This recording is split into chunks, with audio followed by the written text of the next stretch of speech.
Hello guys, for today's video, magre-review tayo ng Forged Carbon footrest at saka brake lever guard. Brake lever para sa ating Honda Click 125 version 3. Forged Carbon by Legit Moto. Yung footrest, nabili ko siya sa Shopee ng 488 pesos. Tapos yung brake lever, nabili ko siya ng 598 pesos, free shipping. Sabi sa Shopee sa review, plug and play siya. So titingnan natin. Samahan nyo ako para mag-DIY tayo. Install natin ang mga bagong accessories na nabili natin. Yung magandaan dito sa mga Forged Carbon, meron silang yung footrest. Meron siyang lock, so naglo-lock siya pag binuksan natin kasi nasara. Tapos stainless yung kanyang mga lock, so napakaganda niya guys. Yun, kompleto siya. Ang ganda ng packaging niya. Ito yung kanyang mga bolt and nuts, yung lock niya, yung spring, tsaka yung parang bilog na ball na bakal na bulitas. Nilagay natin para mag-lock yung footrest. Meron pa siyang naka-emboss na Legit Moto. So napakaganda niya guys. Ang ganda ng pagka-forged carbon, napaka-glossy niya. Tapos ganda ng quality, aluminum alloy. Tapos medyo mabigat siya, so I'm sure maganda yung quality nito.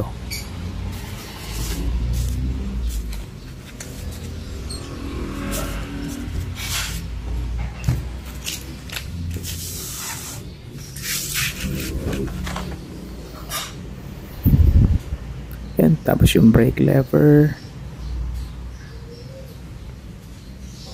para siyang stock din kasi yung brake lever ko ay sira na, medyo matagal naman na just siya bakbak na, so papalitan natin ng bago. Kagandahan dito yung parking brake nya, under pa rin dito kasi stock yung mga nabili natin.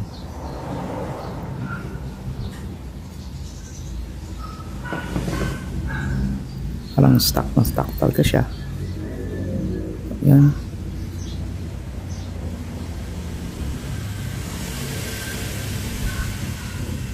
Meron din siyang logo, naka-emboss, Legit Moto. Hydro dip pala yung mga to, kaya maganda yung quality.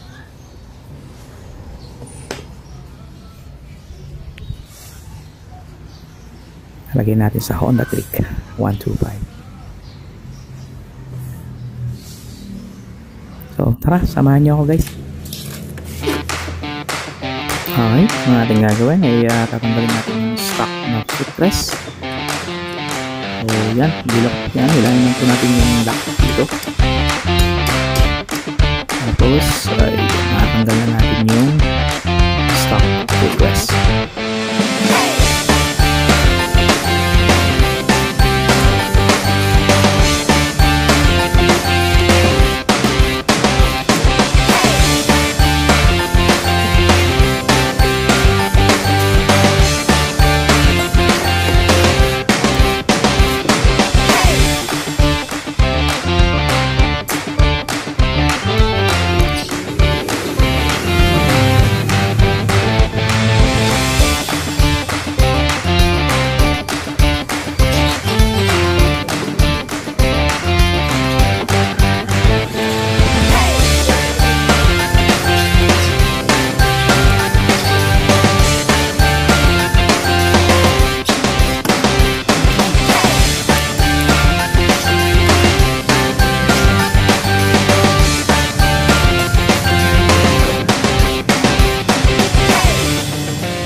Lagay na po natin yung left side ng footrest. Bago po natin ilagay, huwag natin kalimutang linisin. Lihain natin ganang grasa para hindi po siya masyadong malawang. Wala pa pong rust remover eh. Tapos yung pong medyo rough na surface, yun po yung nakaharap sa bandang left para po sakto yung lock ng footrest pag na-open tsaka na-close.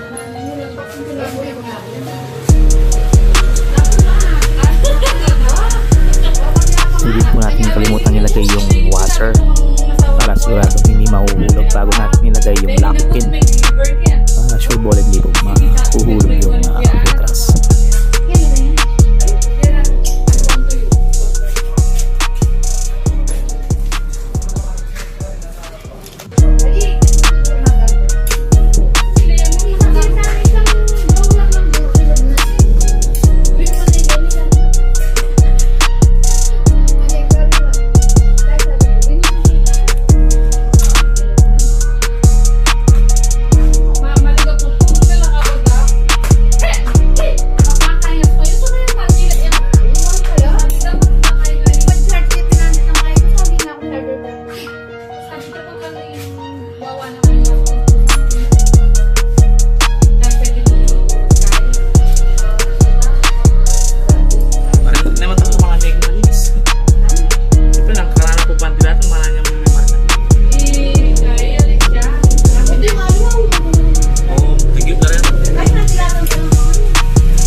Yun po, nalagay na po natin. Kitang-kita naman na saktong-sakto pag sinasarado tsaka binubuksan.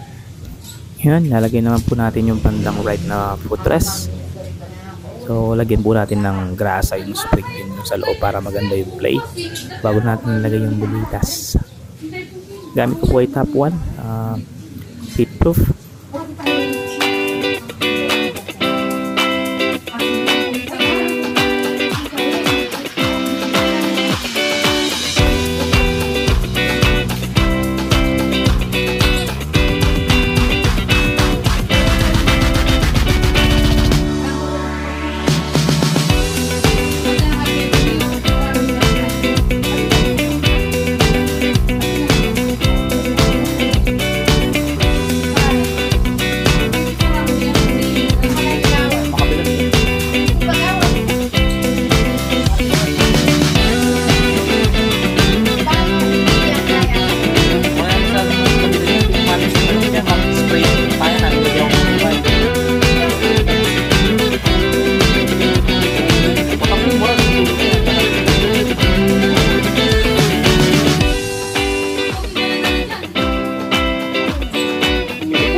Okay guys, lalagay na po natin yung brake lever na forged carbon.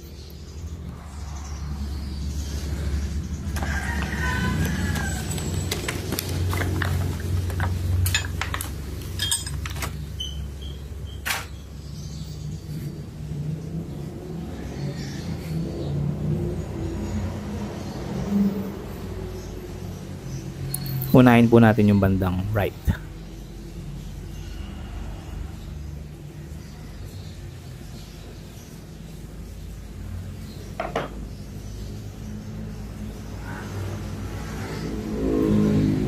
So, kailangan po natin ng pliers kasi medyo mahirap pong tanggalin yung tornilyo doon, yung bolt, yung dulas po. So, ginawa ko po, gumamit ako ng pliers para matanggal yon. Kailangan din po natin ng 10mm pang-kontra sa gamit sa nut para pang-kontra sa bolt para hindi umikot. Kailangan din po natin ng 8mm para dun sa kabila, sa bandang left, pang-kontra po.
Kabilang po natin yung nuts, yung bolt and nut, tsaka yung spring para hindi mawala. Yan, nahulog po yung spring. So, tabi po natin. Gagamitin po natin yung gagamitin natin ulit.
yung nut sa baba.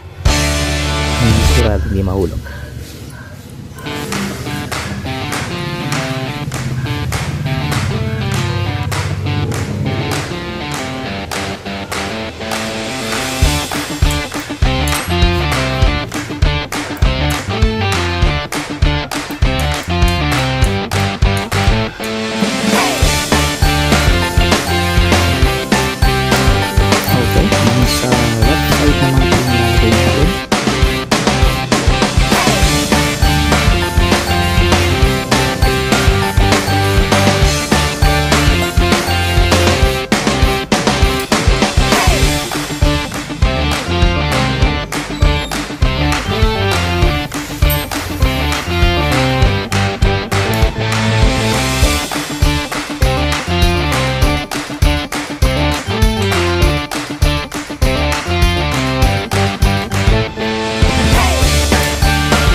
mukhang hindi po fit sa bandang left. Mahigpit po yung play niya.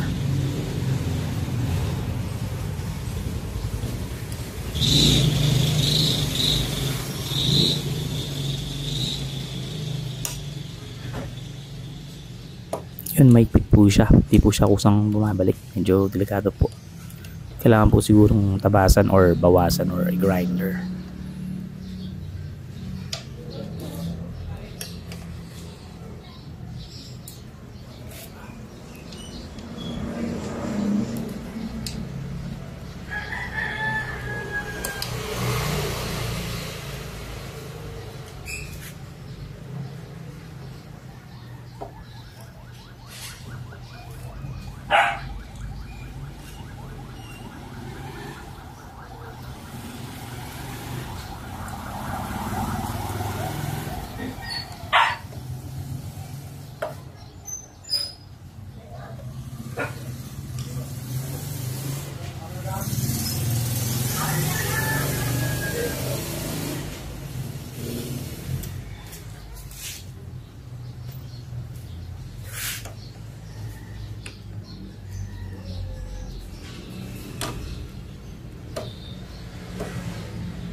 Oo nga po, yun nga po, medyo makapal po yung sa lalagyan ng bolt para malak yung lever. So, kailangan po siyang nipisan ng konti. Kung may grinder kayo or liha, pwede po siyang lihain.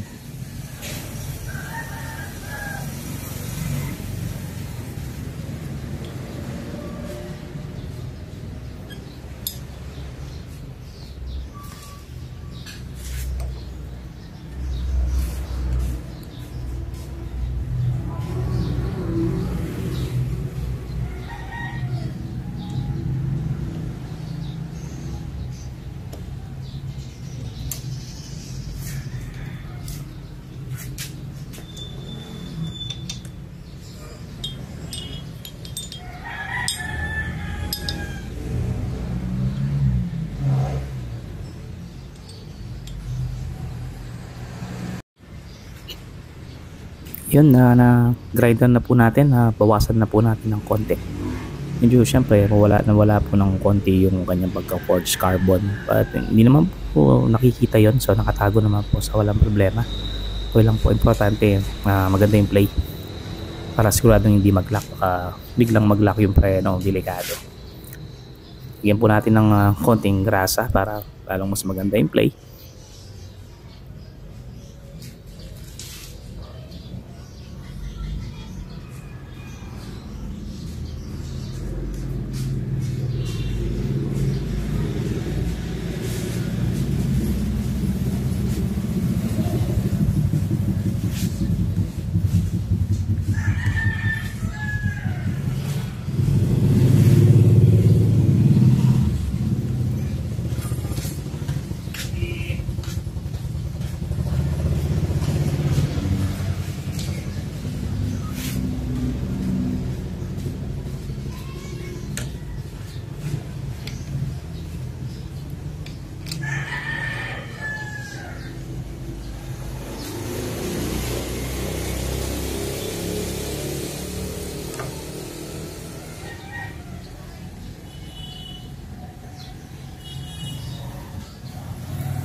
Yan po, lagay na po, maganda na po yung play, hindi na po naglalak, so okay na, siguradong hindi na po ito mag-stack up.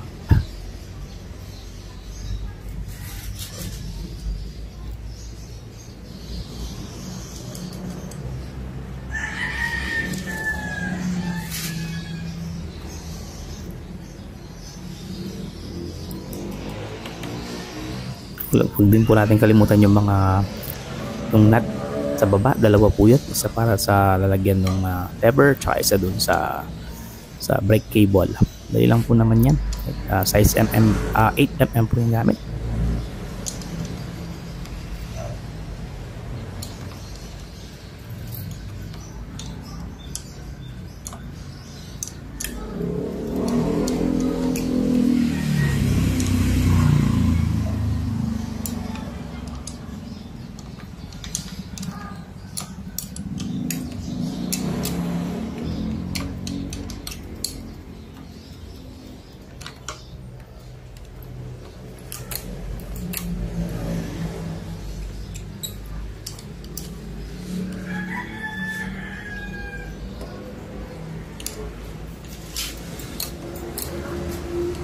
Okay na po. Ganda po yung play, pati yung kanyang parking brake, kumaandar. Pati po yung kanyang stoplight, maandar po lahat. Pati po, hindi po siya naglalak. Alright guys, salamat po sa pagsama sa akin sa aking DIY. Kung nagustuhan niyo po yung video, paki-like and subscribe na rin po. Malaking tulong po sa akin to. Paki-share na rin po at paki-hit na rin po yung notification bell. Thank you for watching po and God bless. Bye!